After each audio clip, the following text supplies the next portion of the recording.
Sou Larissa Almeida, eu tenho 25 anos, eu sou fisioterapeuta, graduada pela Universidade do Estado da Bahia e estou na residência multiprofissional em saúde da família, né, alocada no núcleo do NASF.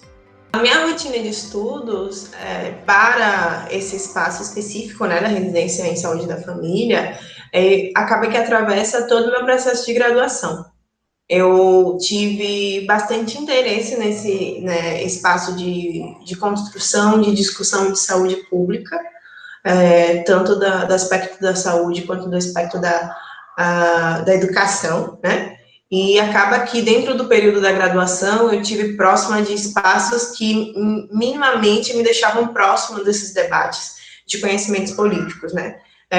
Tanto vinculado aos movimentos estudantis, através do movimento local, do diretor acadêmico de fisioterapia da própria UNEB, quanto também vinculado a instâncias mais nacionais, como a Executiva Nacional dos Estudantes de Fisioterapia, que é a ENEFI.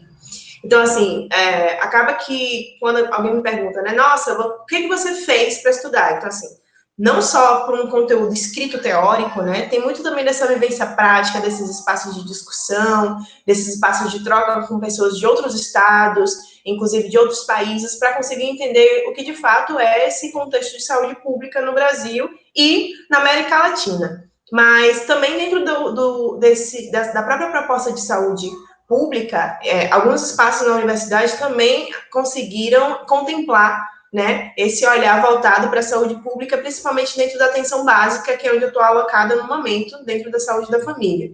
Então, assim, espaços como grupo de extensão, grupo de pesquisa, né, um próprio grupo de pesquisa chamado Micropolítica Micropolítica do Cuidado, que foi um grupo muito bacana também, que eu tive contato com saúde, e os materiais também voltados para esses espaços mais preparatórios, né, que acaba que também a gente sempre vai estar consumindo esses materiais em algum momento. E acredito que é isso, né? Venho bebendo das fontes da saúde pública durante todo o processo da graduação, e talvez seja por isso que em alguns momentos tenha ficado até mais prazeroso, né? Estar nesse processo de revisar conteúdo, de tentar fazer aquela velha prática de responder questões e tudo mais. E acho que é isso. Para me preparar para a prova da residência, acaba que assim, tá, você gosta de saúde pública, você acredita que tem uma possibilidade de fazer uma residência dentro dessa inserção na atenção primária, mas como de fato foi esse momento de, não, vou fazer a prova, né? Assim, foi no final da graduação, eu falei, não, esse ano vou fazer a prova de fato, então foi muito assim, pareado com o momento de TCC, então tem toda aquela tensão que eu falo assim, vamos revisar aqui para ver se de fato esse processo de consolidação desse estudo, que atravessa essa graduação, está aqui mesmo, ou se enfim, é só algo que me motiva enquanto pessoa, enquanto ser humano, e não necessariamente é algo que está lá consolidado. Vamos revisar. Então, assim, acaba que no final da graduação eu peguei os materiais, né, alguns preparatórios, alguns materiais também já voltados até de revisão de bancada dos próprios editais que tinha interesse, e fui lá revisar esses conteúdos. E, então, foi meio apertado dentro da perspectiva do material em si, do teórico, de revisar a lei, de revisar todas essas estruturas mais fundamentadas nas teorias mesmo, mas é isso. Acho que foi no final da graduação para revisar esses materiais e testar esses conhecimentos. E foi muito legal porque, assim, acabei também colocando essa prática de, tipo assim, a prova tem 4 horas. Vou testar fazer uma prova, repetir uma prova em 4 horas e ver como que é a reação do meu corpo, como é que eu me organizo nesse tempo, se eu consigo de fato ler as questões. Então, foi muito assim, foi corrido, mas no final deu certo.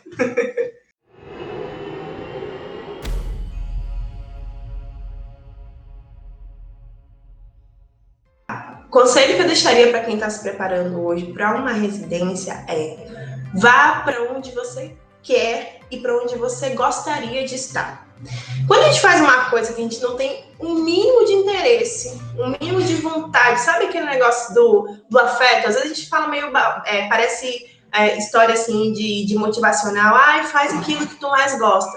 Mas, na realidade, quando a gente faz aquilo que a gente mais gosta, mesmo quando a gente está com uma rotina mais esgotada, assim, de coisas para fazer, tem um interesse, sabe? Tem aquele feeling de falar, não, mas eu gosto tanto daquele conteúdo, eu gosto tanto daquele processo de entendimento de como funciona aquela rede, de como funciona aquele serviço, que dá um estímulo a mais para fazer. A mesma coisa de trabalho de conclusão de curso. Se você vai estudar uma coisa que você não tem um mínimo de interesse, de ânimo, de saco, sendo muito popular, assim, na forma de falar, não vai rolar. E vai ficar algo muito mais cansativo, porque às vezes você vai chegar da universidade, você vai pegar uma condução, vai pegar 2 horas de trânsito, né? Ainda vai pegar 2 ônibus no metrô e tudo mais, vai chegar em casa e falar assim, poxa, será que realmente quero estudar?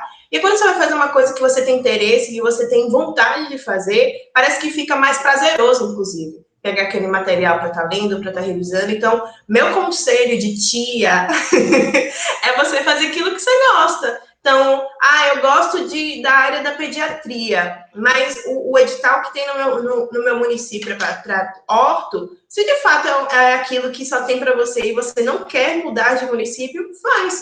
Mas às vezes vale a pena você sair daquela zona de conforto e experimentar um espaço diferente, mas estar perto daquilo que te dá prazer e que te satisfaz enquanto pessoa, enquanto profissional mesmo.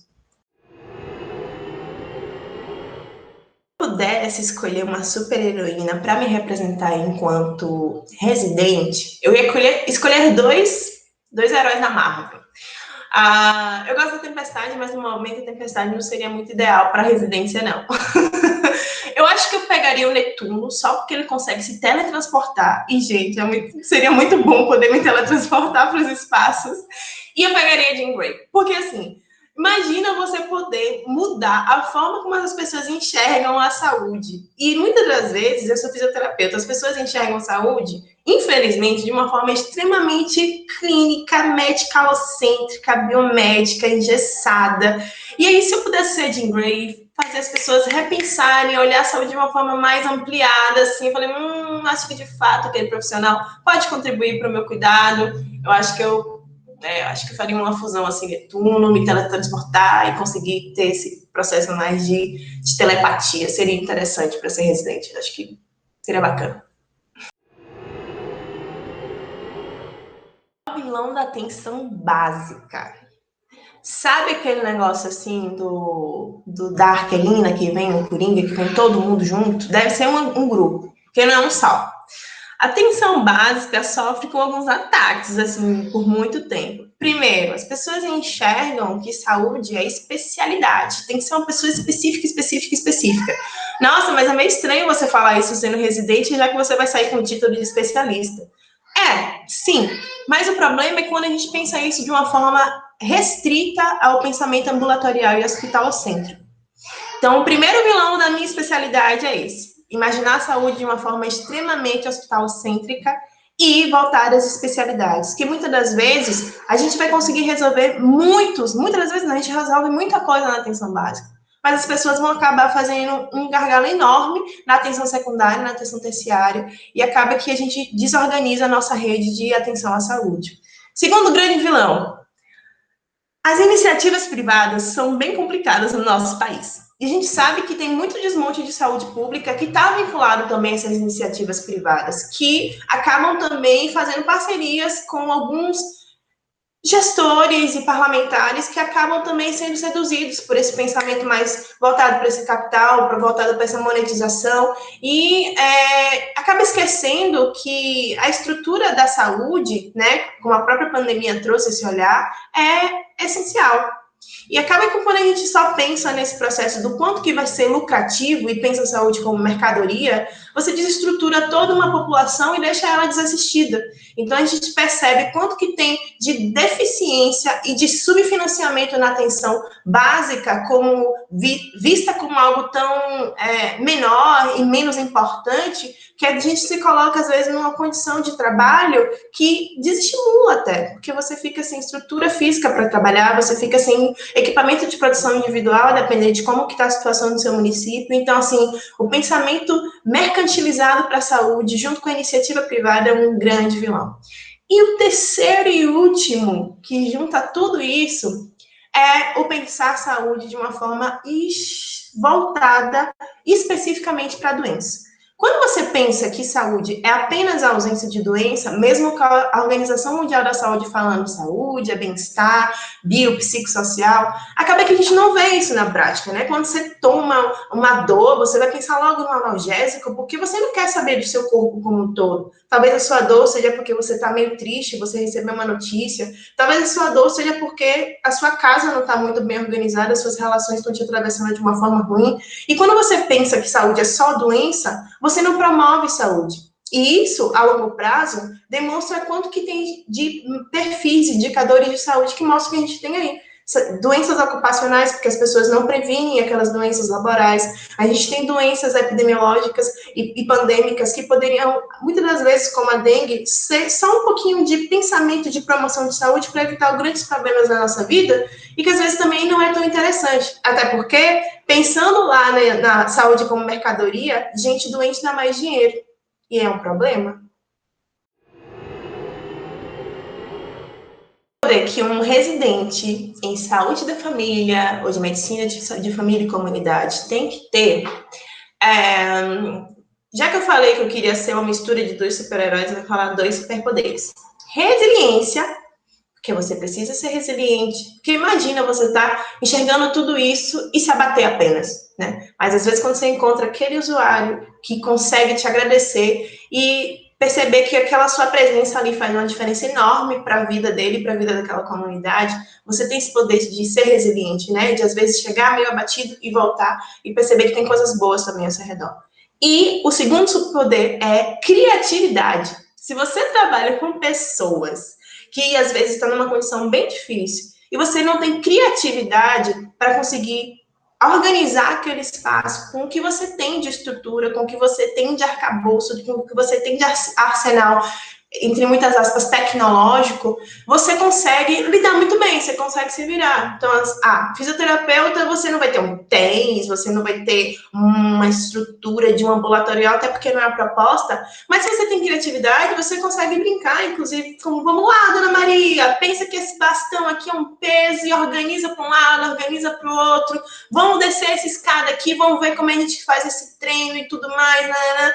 Então, assim, é um exemplo bem pequeno do quanto que, às vezes, é só um toquezinho de criatividade, com a escuta bem organizada e bem atenta para a demanda daquela pessoa, junto com a resiliência de se reconectar com as pessoas e perceber que sua presença ali é importante, é, tipo, o poder ideal para quem quer trabalhar com atenção primária à saúde e com saúde da família.